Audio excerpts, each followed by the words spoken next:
Welcome to AdaptPro, the podcast about staying sharp, adaptable, and ahead of change. I'm Katerina Oudeman, a business and marketing student and creative storyteller, exploring how people build meaningful, resilient careers in a fast-changing world. Today on AdaptPro, I'm joined by Nick Volinchak, a coach and speaker who helps high-achieving professionals break out of burnout, imposter syndrome, and feeling stuck. We're diving into what happens when success stops feeling like enough and how small mindset shifts can get you moving again. To start us off, could you share a bit about your background and then walk us through what the Microshift method is and how it came to life, Nick? Yeah, thanks. That's a great question to kind of kick things off. And for the first 8 years of my life, everything was normal. And we were taking a trip to Niagara Falls over the Labor Day weekend, and we got back, and my mom, a few days later, tried to stand up, and she couldn't stand up. And she went to the doctor. The doctor's like, well, if you can't stand up, what do you expect me to do? You have to go to the emergency room. And by that night, we were faced with the fact that my mom had terminal cancer out of the blue. And that was probably the middle of September 1992.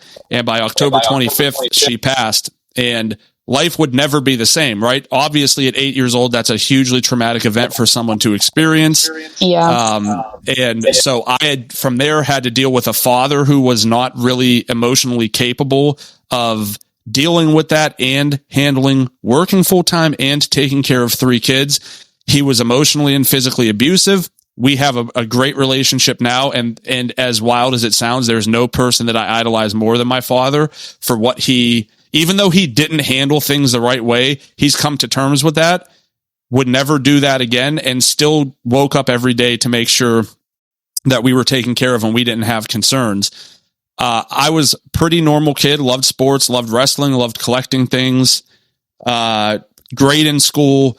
And so like my life, if you didn't know me, seemed like everything was fine. I didn't have any characteristics of someone who had been through all of this trauma and had all of this stuff going on. But it was really when I entered high school and I was looking at American Pie movies and Can't Hardly Wait and Clueless, and this is what high school is supposed to look like. And I'm sitting in a basement with 7 other dudes playing GoldenEye on N64. And you said you're about to graduate college here, so you're too young to know what any of those things mean. But N64 was a gaming system back in the day. And I was just like, this can't be it, right? This can't be how my high school life ends. And so I decided that I was going to cut my hair. I had a bowl cut, so I was a walking penis, which was a joke our parents played on us in the 90s. Got new clothes, started hanging out with different people. And by the time high school ended, I was, I'm not going to say popular, but relatively popular. I had all kinds of friends, always doing something. And a lot of it centered around like smoking weed and drinking. And I don't necessarily view weed as a gateway drug, so to speak, but I definitely started using drugs at that point. And at first it was very just recreational. We're having fun. And then you're having fun until one morning you wake up and you're like, oh, I can't function without this thing. Yeah. And so fun turned into addiction very quickly. And my life really began to spiral. I was no longer on a path to go to college. And I was, like I said, a very good student. I should have been going to a great, maybe not a Harvard or MIT or something, but somewhere where my skill set would have been accelerated. And I missed my ACTs because I was drunk the night before and passed out and woke up. And by the time I was driving to it, I got lost on the road. I didn't know where I was going. And so, I lived in addiction for 5-6 years, did a bunch of terrible things to people who didn't deserve them, and found myself in a position to where I ended up at a homeless shelter at 21 years old. And, a kid from the suburbs who never had to worry about a roof over their head, who never had to worry about where their next meal was going to come from, arrived at the doorsteps of the rescue mission, a homeless shelter. And it was very chilling. And I had one of my microshift moments, as I call them, when the guy who let me into the rescue mission looked me up and down and said, how old are you? 21. Where are you from? reluctantly, I say Canfield because I'm self-aware enough to know what that means in the context of the situation I'm in. And he looks at me and he says, how at the age of 21 from Canfield are you standing in front of me at the homeless shelter? Wow. And it was one of those moments where it was such a simple thing that you would really honestly think, how can that have an impact on your life? But it was in the moment, the thing that I needed to hear, that my brain started working overtime, and I experienced a year of life in a second where I had all of these catharsis of person, thinking about all the bad that I've done, thinking of all the things that I've pissed away, thinking about my mom and how disappointed she would have to be in me at where I was at. And it was a point where I experienced enough is enough, and you need to do something different when you're with your life. And now is going to be the change. And so for me, those microshift moments are really, those moments that seem small and innocuous at the time, but when you laid your head down to go to sleep, you can't stop thinking about it. And a week later, you can't stop thinking about it. And 20 years later, because I'm 41, so it's 20 years ago I went to the rescue mission as a homeless person. 20 years ago, I can still very clearly and honestly remember those things and understand the impact that they had on my life. Thank you for sharing that. I've definitely had a microshift moment myself. I won't get into it, but I have a bit of a similar story. And for me, mine was the soccer coach for the local community college. I had reached out to her to see if there were any indoor soccer leagues going on. I wasn't planning on enrolling in school, attending school, none of that. And there was a moment where she pulled me aside after one of the games and kind of said, hey, you seem like a bright kid. I think it might be worth trying enrolling in a few classes and playing with us this semester to see how you like it. And that kind of changed the course of my whole life, to put it frankly. And I don't take that lightly. I think about it every single day. And she'll actually be at my graduation in 3 weeks, which I feel very blessed. Well, yeah, and it's great. And those things are really awesome because it's people that you interact with that you're going to see often, but you never know which one of these people you're going to be able to stand back and look at and say, like, I would have never thought it, but this person had such a profound impact on me. And for me, I have 5 that I really draw on as being my 5 major ones. 3 of them happened probably within like a 2-week period. It was a couple that picked me up and took me to my dad's house and showed grace to me and talked to me and made me feel human at a point where I felt anything but that. It was a police officer who, look, when you're doing the stuff I was doing, I mean, I had been in jail 20 times. I had charges out the wazoo, but I was a rich kid from Canfield. Well, not rich necessarily, but definitely upper middle class. And so, we're given a certain amount of leeway that a lot of other people aren't because of where we're at and what's expected of us or what we could be. And this police officer who I'd never dealt with before should have thrown me in jail, which would have inevitably led to prison. But he instead took me to the homeless shelter instead of jail to be able to have that interaction with Frank. And then I had started a professional wrestling company, which I'm sure is something, as you talk to people, you'll hear all the time. And there was a guy who I clicked with. I knew he was like a kindred spirit, and I had just gone through my addiction and was really all about helping people. And I could tell he was struggling in some way, but I didn't want to risk our friendship on being too preachy, for lack of better terms. And then a few years later, he ended up taking his life. And so up to that point, all of my microshifts had been what I received from somebody. And that was a situation where I was given the opportunity to give back, and I was scared, and I worked at the homeless shelter I lived in at the time. So I had been talking to people and helping them, but they were people coming off the streets, and this was their only option. They were a captive audience. The first time I was given an opportunity to talk to someone in the regular walk of life, I shied from it. And now that person is no longer with us. And so that micro shift for me was to remember to never keep your mouth shut, to always be willing to speak up and to be able to help people. And much like you, my biggest micro shift actually came from the smallest person, literally in stature. He was like 4'7". And for context, you can't see me, but I'm 6'5". So putting us next to each other is a very interesting scene, to say the least. Rich dude, a philanthropist throughout Youngstown. His name is on everything. His name's Tony Larisha. And, when he was talking to all the students who worked at WCBA, which was the business school at YSU I went to, we all told him about ourselves, and I told him about myself, and he literally stopped everything, pulled me out of the office I was working in. And because he had donated so much money, no one was going to fight him on it. And he began to start to mentor me. And we used to walk up and down the hallways at Youngstown State. And one day he stopped a professor and was like, "Did you know Nikki used to be a drug addict?"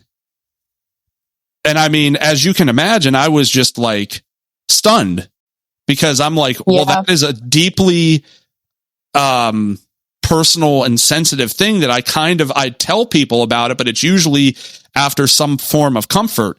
And then we continued days and weeks, and he would do the same thing. He would just stop anybody and be like, "Can you believe Nikki used to be a drug addict?" And so finally, after a dozen times of him doing this, I stopped him and I said, "Tony, I got to be honest. I love, our walks and our talks and everything you've been doing for me, but why do you keep stopping people and telling them that I used to be a drug addict?" And he looked at me, he had to look way up because he was so short. And he said, "Nikki, it's because you've already done more than they will ever do."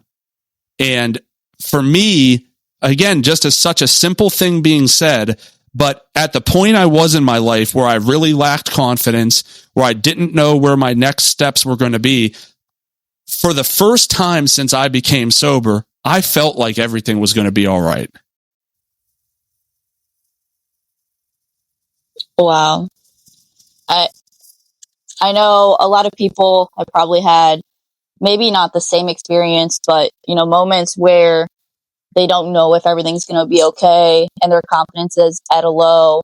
And I think that can kind of shift us into the topic of imposter syndrome, because when you have those lingering thoughts in the back of your head, especially if you're a young adult, I think that can kind of, hinder your confidence, whether it be walking to the classroom or an interview or the workplace. So could you tell me just a little bit about how you would define imposter syndrome, and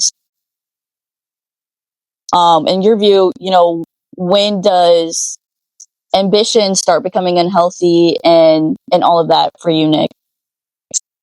I'm going to kind of separate those two things into two parts, because it kind of goes into the terrible year that I've had, which is a weird thing to kind of say in the context of this podcast. But for me, imposter syndrome specifically is, you hear people all the time kind of saying, "I'm just faking it till I make it." And a lot of times that is internalized, where you wake up and you look in the mirror and you a lot of times have a position and you're in charge of people, or you have a certain level of responsibility, and you just think to yourself, when I don't feel comfortable that I know what I'm doing, when is the bottom going to fall out of all of this? And you build up just some unhealthy anxiety, and it is unquestionably exacerbated by the business world that we live in. And, males and females do have distinctly different problems. I think for females, a lot of it is there is still a lot of misogyny that exists within the business world, where women are, and a lot of, it pains me to say this, and I'm not saying it from a perspective where I believe it, but they're still viewed as lesser than, because they're more emotional or whatever it might be. And I could tell you right now, I'm more emotional than a lot of women I know. So I don't know how that can be factually true, that this woman is unqualified for something you'd give me, and I'm actually more emotional for them. For men, it's just this unhealthy competition where you feel like you can't show weakness because there's piranhas circling you that are just waiting for blood. So you have to continue to put on this face every single day that you have it all together, but inside you're just a mess. And listen, at the end of the day, it's harder in so many ways now than it was 20 years ago, maybe even 10 years ago, because there's so many more pressures. We know at a base level that our money doesn't spend the same way. So when we go out and kill ourselves to make someone else an extremely rich person, we're not able to reap the benefits of people that they were supposed to, like 20 years ago. So that's a lot of where imposter syndrome comes from. We could get into how to deal with it in a little bit, I'm sure. But you asked a question specifically about like, when does, trying to push too hard become unhealthy? And I'm going to tell a really quick, unfortunate story about myself. So I had looked at this completely out of context for the last 20 years. And I had been so happy that I could say that I'm not a drug addict anymore, and I thought that like, that's a huge thing that I beat. And I'm not discrediting it or anyone else who has gone through something like what I've gone through. And it is a big thing. But what I wasn't looking at is how I was wired. And having worked at the homeless shelter and in mental health, and then moving into working with a lot of corporate type people over the last 10 years within my marketing agency, I came to find out that I'm still an addict, and that drug addiction was a level 2 boss, is how I refer to it. And that the actual level 1 boss that I've experienced probably since the loss of my mother is performance addiction. And it's something that it doesn't get talked about enough. Really what that means is that I am a high achiever. I always push to success. I push myself as far as I can go. When I get into things, I don't get just a little bit into things. I go 100 miles an hour into the wall, put it in reverse, and go 100 miles an hour into the wall again, hoping that eventually this process will allow me to move the wall. And it was very discouraging this year. And that's why I say it was kind of a terrible year, because I had to realize that I am not through the thing, that I've had this hole inside of me. And maybe drug addiction specifically wasn't a result of trying to fill the hole left by my mother. But the performance addiction absolutely is, because oftentimes it takes the forms of little things like, I can't collect stuff.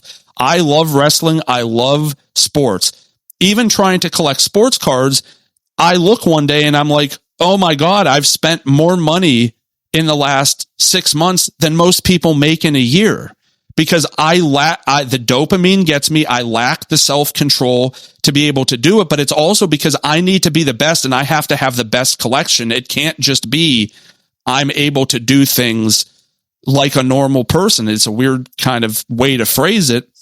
And so it has had me do a lot of internal soul searching, and to come to realize that I have to take an inventory of myself. And I encourage everybody to do this, where stuff absolutely does not fill the hole. It is a temporary fix. And that's why it is so often attached to a dopamine hit. That's why people do drugs. That's why people have sex. That's why people, gamble. It's a dopamine reflex that we think in the moment satisfies some need, but it doesn't. It is very temporary. And I have found that I've had to go back and figure out what are the things that really give me true happiness. And it's two things. One of them is very obvious. One of them is not. Number one, and this is not in order of importance, surprisingly, but given the season, Christmas. My mom loved Christmas.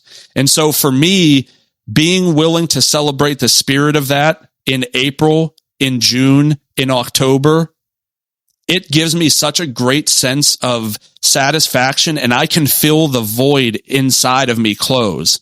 Number two, very obvious, friends and family. Being around the people that you care about is such a good way to help heal the wounds, because they're probably suffering from, if not the same thing you are, something similar. And hurt people, but hurt people can also help people if those same hurt people are helping them. So I think at the end of the day, kind of twisting this back to your original question of like, when is ambition too much? Think about the things that get lost in the shuffle when someone has too much professional ambition. It's always their family. It's always their friends. You hear about the relationships that are strained, the marriages that are ruined, the fact that there are resentments between kids and parents because the kids put all of the effort into advancing their professional career and the kids always felt like they were second fiddle. So for me, I had to adapt and understand the fact that I have to hit the brakes. I cannot be going 100 miles an hour into the wall, and I need to be attentive to the things that I care about most and are going to be there for me when the times get tough, and that is my family and friends. For sure. On the other end of it, a lot of people will overwork themselves, as you're describing, but what advice would you give early career professionals who are on the opposite end and they already feel burnt out before they've made it, or maybe before they've even started trying? If you don't feel like you've made it just by getting to the point that you've gotten to, even yourself just sharing with me prior to the podcast about what you've been able to accomplish just in completing college, a lot of people can't get to that place. You are already something. You don't need professional validation, right? Because what you're going to end up doing is shifting the goalpost, right? You're going to take a 20-yard field goal and somehow turn it into a 70-yard field goal that is just not going to be possible to hit. Be happy in where you're at. Put the focus on the right things. I seriously implore, I have so much faith in this next generation. I think the generation above me effectively ruined what we know as America. I think my generation has just become bewildered and disenfranchised. I think the generation after me is really like in fix-it mode. And I think there's some brilliant minds out there. And I think that this country and this world could be in such a better position than it's ever been if we allow these people to really form the world in the way they see it. But I ultimately think that work needs to be the end to the mean and not your sole focus. Figure out the 3 to 5 things that mean the most to you, and those should be your priorities, and how you make money should support that and not control it. And look, at the end of the day, we're entering not unprecedented. Don't let anybody fool you into believing that AI is this thing we've never seen before. We've seen it with computers. We've seen it with telephones. We've seen it with, how factories evolved in the 1800s. These are things that will have happened and will continue to happen. And there will be short-term displacements, but we will find as humans new ways to be resourceful and resurgent. But I want people to understand that you cannot make work your priority. It should be helping you achieve the things you want to achieve. And I want to see more young people look at their employer and say, why am I going to make you a millionaire when I can make myself one? And I want to see more people trust in themselves and work amongst themselves and together to all elevate themselves into becoming entrepreneurs and the next generation of what will lead this country into the future. I think, unfortunately, I have seen firsthand, whether that be from professors or managers or bosses of my friends, where they're actually encouraging them to have that mindset of keep shifting the goalposts, that nothing's really good enough and you shouldn't be comfortable or complacent in your successes, which I think is kind of a double-edged sword, because obviously you want to keep growing professionally, personally, whatever that may be, but that adds a lot of stress, and I think probably a lot of insecurity as well, especially if you're someone young who's starting to figure out even, what you want to do or what you're good at and things like that. It doesn't make sense to me in general. And what I said is not excluding things like setting goals and trying to achieve them. But moving the goalposts is abundantly doing the opposite of that as well. And oftentimes I think people end up being hypocritical without realizing they're being hypocritical. And moving a goalpost is just saying whatever I've done isn't good enough. I want to do something more. And unfortunately, I have just seen too many people ruined by this mentality. And that, sure, I'm so happy that you're making millions of dollars and you're doing financially better than I'm doing. What I will also tell you is that I am far happier and more fulfilled than you are. So you can live a life of stress and all of these hidden concerns that you're certainly not a strong enough emotional person to go talk to someone else about. Can you imagine that? We've created a society where we believe that the weak person is the person that goes and asks for help, right? Yeah. That's abundantly stupid. Think about that, right? The weak person is the person who says, I understand someone can help me deal with the thing I'm going through, but I would rather not because who knows what the appearance of that might be. Okay, well, congratulations on assuring yourself that you're going to live a shorter, more stress-filled life and have detrimental impacts on all of the people around you. So I think my cause and what I want to talk about when I talk to people is just living life the right way and making sure that you have your priorities set so that they actually help you personally and then professionally. We have hundreds of marketplaces people can put themselves out there and make enough to feel comfortable and do the things you want to do. And I can tell you, I was working in a corporate job and I was lucky enough to have freedom, but it was still not I can do whatever I want to do when I want to do it. I run my own business, and yes, if I have a meeting at 12 o'clock, I can't just stand up and be like, yeah, forget it. I'm not doing this today. I'm going to do something else, because certainly I will offend and potentially lose the client that I do that to.